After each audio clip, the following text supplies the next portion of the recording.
오늘 이슈대담에는 김경수 지방시대 위원장 모시고 이야기 나눠보겠습니다. 어서 오십시오. 예, 반갑습니다. 네, 지난주에 이 대통령이 경남을 찾았습니다. 예. 거제 남부내륙철도 착공식에 이어서 창원에 있었던 타운홀 미팅까지 맞습니다. 위원장께서도 그 자리에 함께 하셨잖아요. 예, 같이 갔었습니다. 먼저 이 남부내륙철도 착공 어떻게 평가하십니까? 혹시 이재명 대통령께서 이런 착공식에 처음 가신 거란 거 아십니까? 아, 그렇습니까? 네, 이번 거제 서부경남 KTX 착공식이 취임 이후에 처음 간 착공식이고요. 이제 그 얘기는 정부와 대통령이 서부경남 KTX를 완공까지 책임지겠다라고 하는 약속이기도 하고 국가 균형 발전에서 서부경남 KTX가 얼마나 중요한가를 보여주는 일이다라고 생각합니다. 개인적으로는 좀 감회가 새롭기도 하고요. 제가 도지사 재직 시절에 예타 면제를 통해서 확정했던 사업인데 당시에 예타 면제 받았다고 보수 언론에서 얼마나 욕을 먹었는지 드디어 이제 착공을 했습니다. 이제는 완공 시기가 2031년이라 그게 좀 아쉬운데 이걸 어떻게 하면 좀 앞당겨 볼 수 있을까? 그 조기 완공을 위해서 도민들하고 같이 좀 머리를 맞대야 하지 않을까 싶습니다. 네. 그리고 이어진 타운홀 미팅에서는 경남의 발전 비전과 함께 지역 네. 균형 발전을 강조했는데요. 이 타운홀 미팅에서 언급된 다양한 주제 가운데 가장 중요하다고 생각하시는 주제 한 가지를 좀 꼽아주신다면요. 아마 이 부분은 좀 간과하고 계신 분도 있으실 텐데요. 대통령께서 항공우주산업 벨트를 정부가 책임지고 조성하겠다라고 하는 약속을 처음 하셨어요. 그날.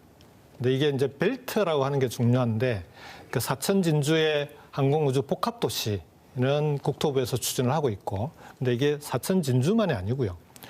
고흥의 발사체가 있지 않습니까? 사천 진주에는 위성과 카이라고 하는 항공산업이 있고 창원에도 에어로스페이스를 포함한 항공산업의 기반이 있습니다. 그래서 요 남해안권을 묶어서 대한민국의 항공우주산업 벨트로 육성해야 된다. 그래야만 이 고흥에서부터 여수, 광양, 하동, 사천, 진주, 창원까지 여기가 항공우주산업의 이제 핵심적인 거점이 되는 거죠.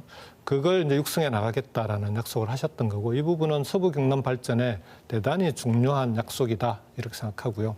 우리 이제 창원 쪽에서는 부전, 마산, 복선 전철 지금 몇 년째입니까? 네. 5년 넘게 이어지고 있는 걸 조기 개통하라고 지시하신 게 저로서는 되게 인상적이었습니다. 네. 근데 관심을 모았던 그 부산 경남 행정통합 네. 이슈에 대해서는 특별한 언급이 사실 없었습니다. 질문이 안 나오더만요. 아, 그렇기도 했었고요. 그래서 저희가 바로 좀 여쭤볼게요. 예. 일단 경남과 부산은 연내 주민투표하고 네. 내년에 특별법 제정 거쳐서 2028년도에 통합단 제장 선출하겠다는 로드맵을 발표한 네, 상황이에요. 일단 이 부분에 대해서는 어떻게 생각하십니까? 매우 걱정스럽습니다. 이게 이제 2년 늦어지는 문제가 아니고요. 잘못하면 20년 이상 뒤처지는 결과가 나올 수도 있습니다. 왜 그러냐 그러면 이번에 내놓은 중앙정부의 통합 시도에 대한 지원책이 대단히 파격적이에요. 재정 인센티브 1년에 5조씩 20조 원도 규모가 어마어마한 규모긴 하지만 그것보다 더 중요한 건 공공기관과 대기업의 투자 유치에 우선권을 주겠다는 거 아닙니까? 공공기관이 2차 공공기관을 앞두고 있기 때문에 이게 중요한 건 다 잘 아실 거고 네. 저는 이것보다 더 크게 느끼는 건 이번 정부 들어와서 대기업들이 지방에 대한 투자를 시작했어요. 이 지방에 대한 투자를 하기 시작한 대기업들이 주로 미래산업, 첨단산업들입니다.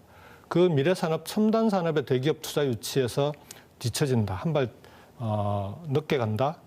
이게 그냥 늦어지는 정도가 아니고 어쩌면은 부울경의 미래산업 육성에서 대단히 심각한 낙오할 수도 있는 문제 아니냐. 이 점은 그런 점에서 대단히 심각하고 우려스럽다. 네. 이렇게 말씀드리겠습니다. 근데 일각에서는 지역의 미래를 바꿀 아주 중차대한 사안을 너무 네. 급하게 밀어붙이는 것 아니냐 하는 우려의 시각도 존재합니다. 어떤 네. 답변 주시겠습니까? 그래서 병행 추진하자는 겁니다. 지금 지방의 소멸 위기도 대단히 심각하거든요. 그래서 소멸 위기에 대해서는 급한 불부터 끄자.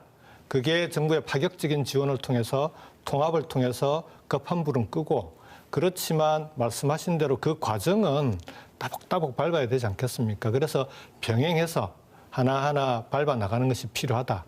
특히 주민투표 관련해서도 이제 박완수 지사님께서 꼭 필요하다는 말씀을 하셨는데 저는 그 부분에 대해서 동의합니다.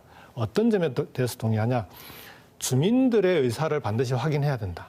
우리가 마창진 통합에서 가장 뼈저린 게 주민들의 동의 절차를 생략하고 의회에서만 결정한 거 아닙니까? 맞습니다. 그래서 저는 주민들의 동의 절차는 반드시 밟아야 되는데 그게 꼭 주민 투표여야 한다라는 데 대해서는 좀 이견이 있습니다. 왜냐하면 주민들의 의사를 확인하는 방법은 다양하게 있을 수 있습니다. 예를 들어서 18개 시군별로 1000명 이상씩 여론조사를 하고 그 여론조사의 결과를 대규모 여론조사의 결과를 의회에서 동의 절차를 밟으면 대규모 여론조사와 의회 동의라고 하는 절차로도 주민투표에 준하는 주민들의 의사를 확인할 수 있는 절차로 충분하거든요. 그래서 지금은 속도가 중요합니다.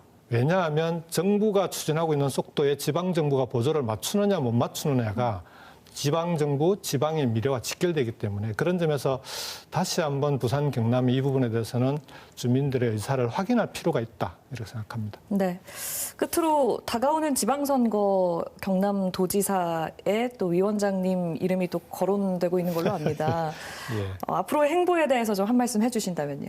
대통령이 신년사에서 지방주도 성장을 얘기하지 않았습니까? 대한민국의 5대 대전환 프로젝트의 첫 번째로 지방주도 성장을 말씀하셨는데 잘 생각해 보시면 지방은 균형 발전의 대상이었지 지방이 대한민국의 성장을 주도한다는 얘기는 이번에 처음 나온 얘기입니다.